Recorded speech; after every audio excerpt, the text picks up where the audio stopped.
السلام عليكم خوتي حبابي خواتاتي وصحابي، انا حموده.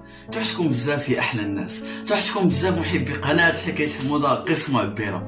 واليوم جيتكم واحد الفيديو جديد نتمنى يعجبكم. ولكن قبل كالعاده فاش ملي يعجبكم الفيديو ما تنساوش تضغطوا على زر صابوني وتفعلوا الجرس باش تبقاو على تواصل دائم، وخلي معكم واحد اللايك وواحد كومونتير زوين بحالكم، وندير الفيديو على بركه الله.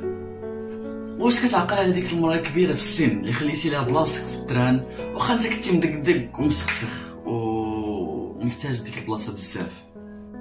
واش كتعقل على ديك الدعوه ديالها مسكينه فاش قالت لك سير ولدي الله يرقي ليك ولاد الحلال في طريقك؟ واش كتعقل على ديك المشيشه اللي كان فيها الجوع لقيتها حدا الباب وعطيتها الحليب والفرماج وبقيتي انت بلاش؟ واش كتعقل هذاك الراجل اللي كيعرج وداير البيكي وهاز قفه ثقيله بزاف ومشيتي بالزربه هزيتيها عليه ووصلتيها له حتى لدارو؟ حنان ديك البنيته الصغيره اليتيمه كنصح ليها الرياضيات بدون مقابل وديما كتقول لك الله يطول في عمرك. هذيك الطاسه اللي كتعمر بالماء وكتحطها يوميا في الشرجم باش يجيو فريخات يشربوا من العطش. صاحبك في الخدمه اللي قلتي لي ما عمري شفت شي واحد كيبغي خدمته بحالك، فاش سمعت المدير غوت عليه وقال لي انت ما صالح لوالو وقال لك مسكين الله يجبر بخاطرك. كتعقل ديك عامل النظافه داك الشيباني اللي بستي لي يديه وقلتي ليه كاذبا حتى الوالد كان عامل نظافه بحالك، وديك المراه اللي ما كتشوفش مسكينه فاش كتمشي مره تزورها وكتهدي لها الماكله والحلوى. ماجده عرفتيها اللي كتبيع الشباكيه والمسمن اللي كتشري من عندها كل نهار واخا ما عندكش مع الشباكيه، ولكن حيت عارف ماجده ارمله وكتربي وليدات صغار كتعاونها. واش عاقل التران اللي مركبتيش فيه ودار حادثه ديك النهار؟ هذيك راه الدعوه ديال حنان باش ربي يطول في عمرك. نهار فهمتي هذيك المعادله في الرياضيات ما فهمتهاش بوحدها، فهمتها معاك.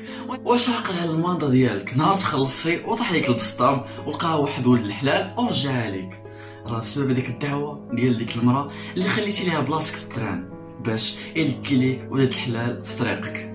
واش عاقل كيفاش تعكس زواجك وما لقيتيش شي وحده اللي تعرف قيمتك وتقدرك مزيان، وفي الاخير لقيتي بنت الحلال اللي قادره تدفع نص حياتها باش حتى شوكه ما تقيسك؟ هذيك دعوه عامل نظافه باش ربي يساعدك. فاش مشيتي عند الطبيب مريض ومعلوك وحالتك ماشي هي هذيك وفيك مرض خطير، داز ايام قليله الطبيب تصدم صحيتي الحمد لله وقال لك هذه معجزه عمرها ما وقعت. تماما حبابي، برافو عليكم، هي هذيك ماجده ولات شباكيه، الفريخات في الشرجم، المشيشه حدا الدار والمراه اللي ما كتشوف. هذا الخير كله اللي درتي معاهم، هذا الاحسان ما مشاش هباء منثورا، حيت ليه فوق السماوات كاين اله يحب المحسنين، من يقدم خيرا يحصد خيرا ومن يزرع بذرة يحصد شجرة. واي خير كديرو كيتسارى في الطرقات ويشبع التركيل ويرجع عندك عقل على دي مزيان. شي نهار صعيب، شي ظروف خايبه، شي ليله مظلمه، شي مشكل برصتك ما كتحس حتى كلشي كيدوب بحال فاش كتشرب من بعد العطش. فيه الخير ابدا لا يضيع. كان معكم اخوكم حمود.